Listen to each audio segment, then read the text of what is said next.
Mga kapatid, sa Pilipinas, hindi mo kailangang gumawa ng krimen para matawag na kalaban. Minsan sapat na ang magtanong, kumilos o tumulong sa komunidad. Sa bawat red tagging, may pamilyang nababalisa, may batang lumalaking takot, at may aktivistang hindi na nakakauwi.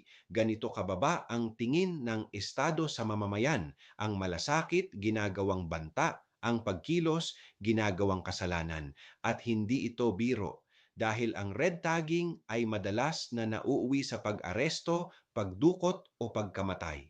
Kapag tinuruan ng lipunan na katakutan ang sarili niyang kababayan, unti-unting pinapatay ang diwa ng demokrasya. Mga kapatid, tungkulin nating kilalaning hindi kaaway ang nagmamahal sa bayan, sila ang nagtatanggol dito. Ako si Padre Jesse Galilea, may pusong Pinoy, kasama ninyo sa pananalig at pakikibakang panlipunan.